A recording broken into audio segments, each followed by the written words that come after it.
के द्वितीय प्रश्न पत्र में तर्कशास्त्र का अध्ययन कर रहे हैं और आज हम अरस्तु द्वारा दिए गए परंपरागत विरोध वर्ग का विश्लेषण पढ़ेंगे। हम जानते हैं कि तर्क में हम अनुमान की प्रक्रिया का अध्ययन करते हैं और अनुमान की प्रक्रिया में हम आधार वाक्यों से निष्कर्ष निकालते हैं और इसमें हम आधार वाक्य और उसके जो उनमें जो पद हैं और पद के बीच जो संबंध है उसके आधार पर निष्कर्ष को निश्चित करते हैं। और हम ये भी जानते हैं कि हम आगमनात्मक और निगमनात्मक प्रणाली में तर्कशास्त्रीय अध्ययन के द्वारा अनुमान प्रमाण की प्रक्रिया का अध्ययन करते हैं। यह जो प्रक्रिया है जिसमें हम आधार वाक्य से निष्कर्ष को निकालते हैं, इसको हम जो है व्यवहित अनुमान के रूप में जानते हैं, क्योंकि जिसको हम इंग्लिश में कहते हैं मीडिएट फॉर्म ऑफ अनुमान जैसे और इन्फरेंस। मीडिएट इसलिए कहते हैं क्योंकि हम इसमें प्रक्रियाओं के मध्य आधार वाक्यों के संबंध को स्थापित करके और फिर निष्कर्ष को निगमित करते हैं।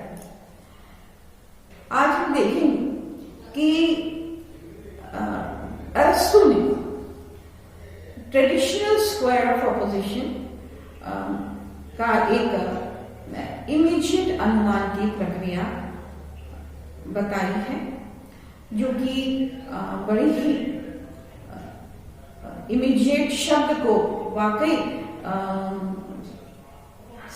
जो है वो परिलक्षित करती है। और इसमें हम देखेंगे कि उद्देश्य एक ही उद्देश्य और विधेय पद में जब हम ए, ई, आई और ओ में आधार वाक्यों के संबंधों का अध्ययन करने जा रहे हैं। और जैसा कि आप बोर्ड पे देख रहे हैं कि यह विरोध वर्ग के नाम से जाना जाता है। इसकी सार्थकता यह है कि एक ही उद्देश्य और विधेय में जब आधार वाक्य का स्वरूप जो है, जो मानकाकार है, जिसकी अभिव्यक्ति हम कहते हैं सभी वी हैं। ई आधार वाक्य है जिसकी अभिव्यक्ति होती है कोई ऊ वी नहीं। फिर आई की अभिव्यक्ति होती है कुछ ऊ वी है और ओ की अभिव्यक्ति होती है कुछ ऊ वी नहीं। अब आप देख रहे हैं कि परंपरागत विरोध वर्ग में ए, ई, आई और ओ के बीच विरोध संबंध किस प्रकार की हैं, इसको अरस्तु ने इस स्क्वायर ऑफ ऑपोजिशन से दर्शाने की कोशिश की है। और चूंकि एक को जानने पर तुरंत प्रभाव से हम दूसरे की व्यवस्था या अवस्था को जान लेते हैं, इसलिए यह इमीडिएट कहलाता है। इमीडिएट अनुमान की प्रक्रिया कहलाता है। अब हम देखेंगे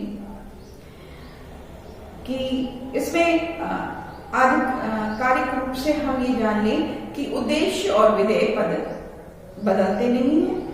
और ये तो हम जानते ही हैं कि ए, ई, आई और ओ में गुण और परिमाण किस प्रकार के हैं, इसका अध्ययन हम पूर्व में कर चुके हैं।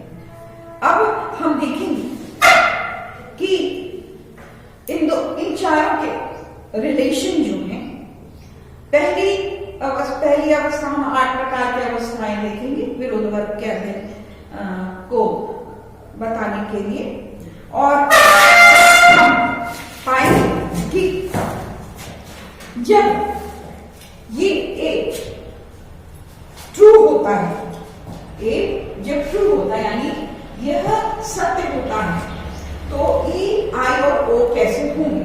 सबसे पहले हम ए यानी सभी ओ भी हैं का अध्ययन करते हैं, तो हम पाते हैं कि अगर ए ट्रू होता है तो निश्चित रूप से आप उसी तरह तुरंत प्रभाव से आप जानते हैं कि ई जो है वो क्या होगा, असत्य होगा। और आई चूंकि ये इसका अध्यापक है, तो यह आई जो है यह भी क्या होगा, ट्रू होगा, ये भी ट्रू होगा यानी सत्य होगा।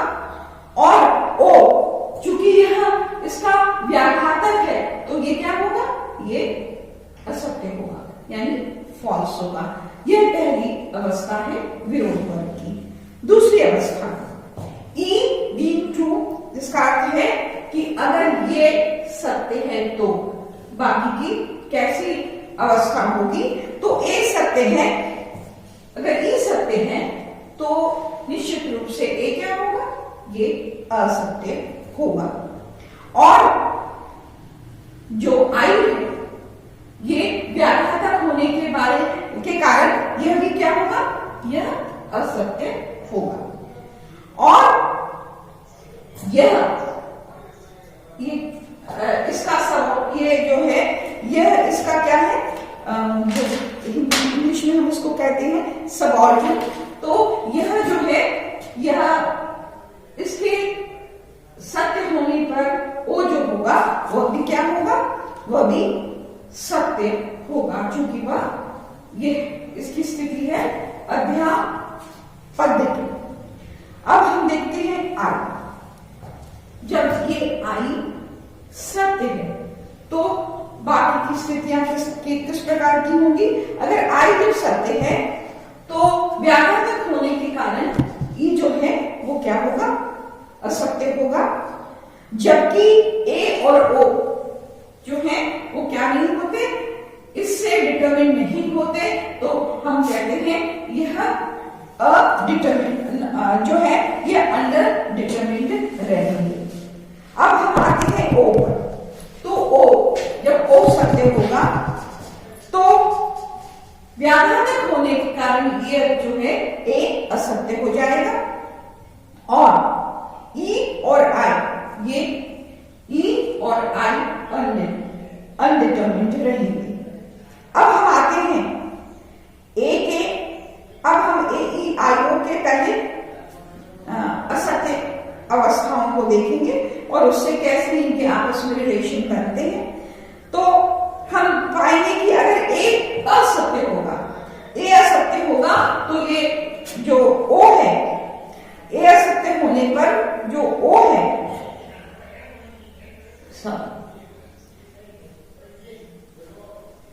ओ जो है वो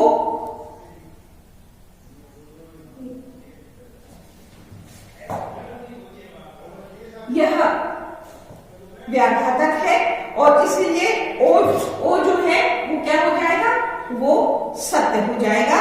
जबकि ई और आई ये अनडिटरमिन्ड रहेंगे।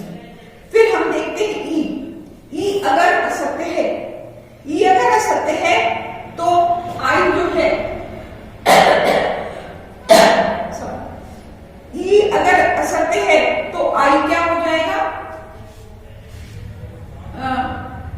व्याघातक होने के कारण यह ट्रू हो जाएगा। और ए और ओ इससे डिटरमिन नहीं होंगे, यानी अनडिटरमिन्ड रहेंगे। अब हम आई पर आते हैं।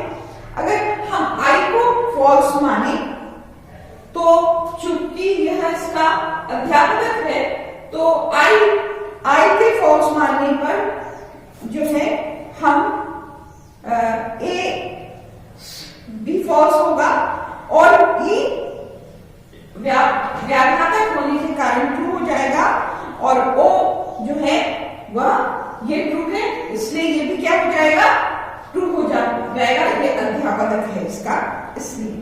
फिर हम आखिरी में आते हैं ओ पर, और ओ जो फॉल्स है, अगर ये फॉल्स है, चूंकि ए इसका व्याघातक है तो ये व्याघातक जो है ये ट्रू होगा और ई जो है वह ये ई जो है ये चूंकि ये फॉल्स है तो यह भी क्या अध्यापक होने के कारण ये भी फॉल्स होगा और आई बिकॉज ये ट्रू है, क्योंकि यह ट्रू है तो आई जो है वह भी ट्रू होगा। इस प्रकार एक बार फिर मैं आपको बता दूं कि हम एक ही उद्देश्य पद को मानते हुए और AEIO की इमीडिएट अनुमान के अध्ययन में पहले 4 में ट्रू लगाकर और फिर अगले 4 में फॉल्स लगाकर इन चारों के विरोध को वर्ग के यानी विरोध रिलेशन को यानी संबंध को हम पढ़ते हैं। तो वो इस प्रकार से आता कि ए यदि सत्य है तो ई असत्य है और आई सत्य है और ओ असत्य है। ई अगर सत्य है तो ए असत्य है और आई असत्य है और ओ सत्य है। आई अगर सत्य है तो ई असत्य है और ए और ओ इससे डिटरमिन नहीं होते, यानी इससे निगमित, इससे प्रभावित नहीं होते, अनडिटरमिन। इसको हम जो है अगर जब हम यदि सेंटेंस अप्लाई करके देखें तो हमें ये जो है अच्छे से समझ में आ जाएगा। O B given as true, मतलब ओ अगर को हम सत्य माने और तो ए जो है वो फॉल्स हो जाता है, असत्य हो जाता है, और जबकि ई और आई अनडिटरमिन्ड रहते हैं। ए अब हम फॉल्स के अध्ययन को करते हैं तो ए गिवन एज फॉल्स है तो ओ जो है वो ट्रू हो जाता है और ई और आई अनडिटरमिन्ड रहते हैं। ई अगर फॉल्स होता है तो आई ट्रू हो जाता है, जबकि ए और ओ अनडिटरमिन्ड रहते हैं। I being given as false, जब हम आई को फॉल्स के रूप में लेते हैं तो ए फॉल्स होता है, ई ट्रू होता है और ओ ट्रू हो जाता है। ओ बीइंग गिवन एज फॉल्स, तो वो क्या हो जाता है, ओ को अगर हम फॉल्स यानी असत्य के रूप में लेते हैं तो ए जो है वह सत्य हो जाता है, जबकि ई असत्य हो जाता है और आई सत्य हो जाता है। इस गूढ़ इमीडिएट यानी अवहित अनुमान का जब हम वर्ग विरोध के रूप में अध्ययन करते हैं तो हम देखते हैं कि जैसा कि अरस्तु ने शब्द ही प्रयुक्त किया है विरोध वर्ग, इन आपस में इनकी स्थितियां जो ट्रू और फॉल्स की हैं, इसलिए ये विरोध वर्ग के रूप में जानी जाती है। ये किस प्रकार से डिटरमिन होती है, यानी ये किस प्रकार से निश्चित होती हैं, इसका अध्ययन परंपरागत में वर्ग विरोध में अरस्तु ने बताया, जो कि अवहित अनुमान का एक ऐसा प्रकार है जो अपने फिगर को, जो स्क्वायर वाला फिगर है, इससे हम तुरंत प्रभाव से जान जाते हैं और हमें इसको समझने में बड़ी आसानी होती है और स्पष्ट ज्ञान हमें परंपरागत वर्ग विरोध का प्राप्त होता है।